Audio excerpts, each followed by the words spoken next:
প্রিয় লিসেনার্স, আপনাদের আরও একবার স্বাগতম জানাচ্ছি। আমি সজল। আশা করছি আপনারা সবাই ভালো আছেন এবং ভালোর দলে আছেন। আর সন্ধ্যা 6টা 59 মানেই ভয়ের রাজ্যে প্রবেশ করার জন্য আরও একটি নতুন এপিসোড। প্রিয় লিসেনার্স, ভূত বিশ্বাস করা বা অলৌকিক কিছু যে থাকতে পারে বা আছে, এই সব বিশ্বাস করা বা না করা সম্পূর্ণ আপনাদের নিজস্ব ব্যাপার। তবে আমরা প্রতিনিয়ত সত্য ভৌতিক ঘটনাগুলি মূলত আপনাদের সামনে উপস্থাপন করার চেষ্টা করি।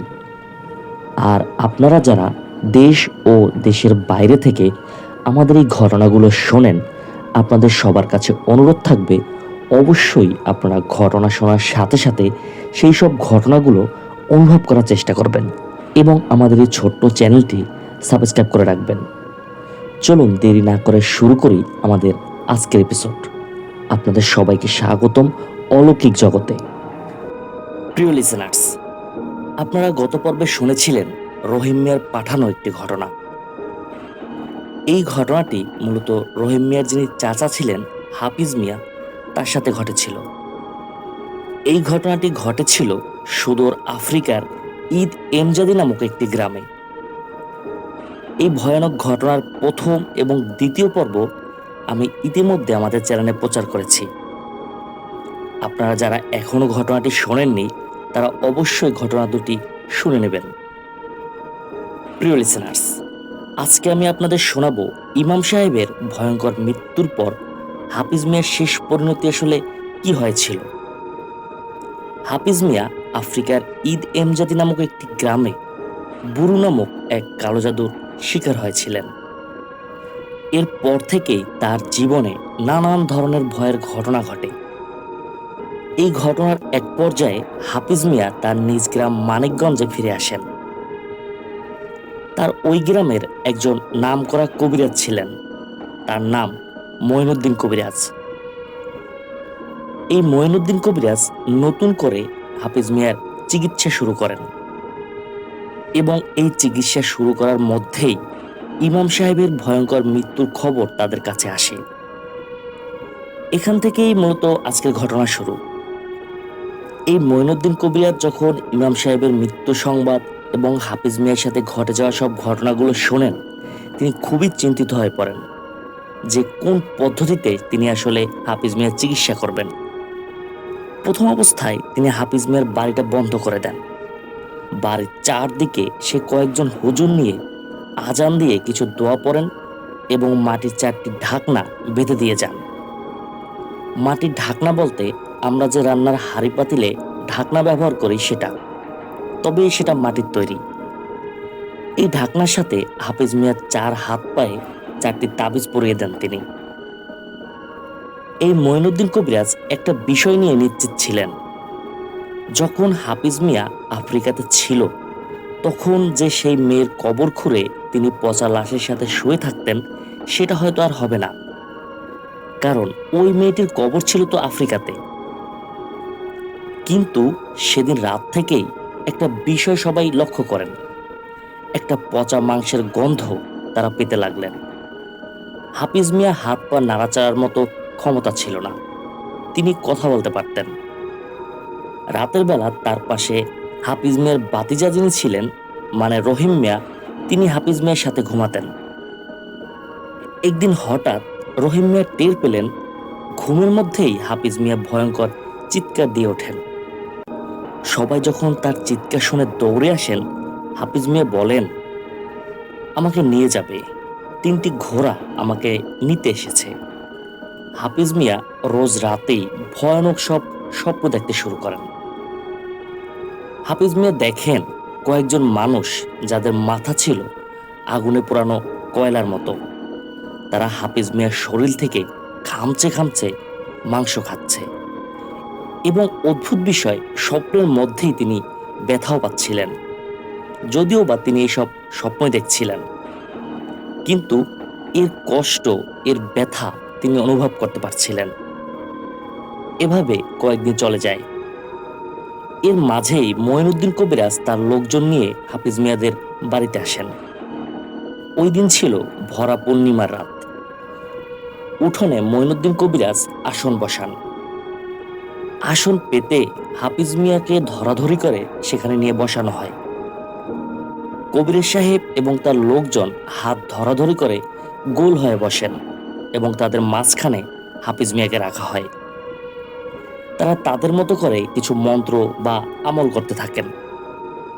একসময় দেখা যায় সবাইকে অবাক করে দিয়ে শয্যাশায়ী হাফিজ মিয়া উঠে দাঁড়ান। হাফিজ মিয়াকে উঠে দাঁড়াতে দেখে কবিরাজ সাহেব তাকে অনেক প্রশ্ন করতে শুরু করেন যে তুমি কে, কেন এসেছো, হাফিজ মিয়াকে কষ্ট দিচ্ছ কেন, এইসব আর কি। কিন্তু হাফিজ মিয়া বা হাফিজ মিয়ার উপর যারা ভর করেছিল তারা ছিল নিশ্চুপ। কবিরাজ আবারও প্রশ্ন করেন। তখন তারা আফ্রিকার কোনো একটা ভাষায় কথা বলতে শুরু করে। কবিরাজ সাহেব আগেই ঠিক করে রেখেছিলেন এমন একজনকে যে আফ্রিকান ভাষা সহ আরো কয়েকটি ভাষায় কথা বলতে পারতেন। হাফিজ মিয়া মোট 4টি কণ্ঠে কথা বলতে শুরু করেন, যার মধ্যে একটি মেয়ে কণ্ঠ ছিল। কবিরাজ এবং তাদের কথোপকথন মূলত এমন ছিল যে তারা হাফিজ মিয়াকে শেষ না করে যাবে না। তারা চাইলে যে কোনো সময় হাফিজ মিয়াকে মেরে ফেলতে পারে, কিন্তু তারা নাকি প্রতিজ্ঞাবদ্ধ যে হাফিজ মিয়াকে কষ্ট দিয়ে তারপর হত্যা করবে। তারা বলেন একটি মেয়ে তার শরীর দিয়ে এই কালো জাদু করেছে। কবির সাহেবকেও তারা সাবধান করে দেন। তারা বলেন যে বা যারা হাফিজ মিয়াকে সাহায্য করবে বা তাকে বাঁচানোর চেষ্টা করবে তারও ভয়ানক পরিণতি হবে। তখন তারা সেই আফ্রিকান ইমাম সাহেবের কথা বলেন যে তিনি হাফিজ মিয়াকে সাহায্য করেছেন এবং তাকে দেশে পাঠানোর ব্যবস্থাও করেছিলেন। মূলত এই কারণেই তাকে নাকি হত্যা করা হয়েছে। এইসব কথা শুনে সেখানকার লোকজন যারা ছিল এবং ওই কবিরাজের সাথে যারা এসেছিল সবাই প্রচন্ড ভয় পেয়ে যায়। হাফিজ মিয়া দাঁড়ানো থেকে হঠাৎ শুয়ে পড়েন। তখন ওই কবিরাজ সাহেব মাথা নিচু করে জানান যে এই সমস্যার সমাধান তার ক্ষমতার বাইরে। এরপর সবাই যে যার মতো চলে যান। এভাবেই দিন কাটে। হাফিজ মিয়া তার মুখের কথা ছাড়া তার শরীরের কোনো অংশই তিনি নাড়াতে পারেন না। তার ভাতিজা রহিম মিয়া সহ তার পরিবারের লোকজন পুরো রাত তার কাছে বসে থাকেন। তারা প্রায় সেই মাংস পচা গন্ধটা পেতেন। এমনই একদিনের ঘটনা, রহিম মিয়া রাতে পানি খেতে ওঠেন। তখন তিনি দেখেন হাফিজ মিয়া জানালার কাছে দাঁড়ানো। রহিম মিয়া খুবই অবাক হন। তিনি জানালার বাইরে তাকান এবং এক রক্ত হিম করা ঘটনা দেখেন। রহিম মিয়া দেখেন হাফিজ মিয়া জানালার বাইরে একটা হাত দিয়ে রেখেছেন এবং 3টি সাদা রঙের ঘোড়া তার হাত থেকে মাংস ছিঁড়ে ছিঁড়ে খাচ্ছে। রহিম মিয়া দেখেন ঘোড়া 3টির মাথা যেন আগুনে পোড়ানো। এইসব অতি অলৌকিক ঘটনা দেখে রহিম মিয়া চিৎকার দিয়ে সেখানে জ্ঞান হারান। তখন রহিম মিয়ার চিৎকার শুনে পরিবারের অন্য যারা ছিলেন তারা সবাই খুব তাড়াতাড়ি হাফিজ মিয়ার রুমে আসেন। তখন তারা সবাই একটা ভয়ানক বিষয় দেখতে পান। তারা সবাই দেখেন যে হাফিজ মিয়ার হাত থেকে ধোঁয়ার মতো বের হচ্ছে। হাফিজ মিয়ার হাতের মাংস মনে হলো কেউ যেন কামড়ে কামড়ে খেয়েছে এমন, এবং সেই কামড়ানোর জায়গা থেকে রক্তের সাথে কালো ধোঁয়ার মতো বের হচ্ছিল, যেন কেউ আগুন দিয়ে তার হাত পুড়িয়ে দিয়েছে এমন। হাফিজ মিয়ার মুখে ছিল রক্তহীন করা হাসি। তখন সবাই কি করে ধরাধরি করে হাফিজ মিয়াকে এনে বিছানায় শোয়ান এবং বিছানার সাথে মোটা রশি জাতীয় কিছু একটা দিয়ে তাকে বেঁধে রাখা হয়। অনেক ডাক্তার কবিরাজ দেখানো হয়, কিন্তু তারা আসলে কেউই হাফিজ মিয়াকে সুস্থ করতে পারেন না। এর কয়েকদিন পর থেকে পরিবারের সবাই খেয়াল করেন যে একটা মাংস পচা গন্ধ তারা প্রায় সব সময় পেতে লাগলেন। মাংস পচা গন্ধটা তারা আগেও পেয়েছিলেন, তবে সেটা মাঝে মধ্যে, কিন্তু ইদানিং তারা দিনে এবং রাতে প্রায় সব সময় সেই ভয়ঙ্কর ভোটকা গন্ধটা পেতে লাগলেন। তারা আসলে কেউই বুঝতে পারছিল না আসলে গন্ধটা কেন পাচ্ছেন বা এর কারণ আসলে কি ছিল। এদিকে হাফিজ মিয়া প্রায় খাওয়া দাওয়া ছেড়ে দিয়েছেন। বিছানায় শুয়ে শুয়ে সে তার অন্তিম মুহূর্তের জন্য যেন অপেক্ষা করছিলেন।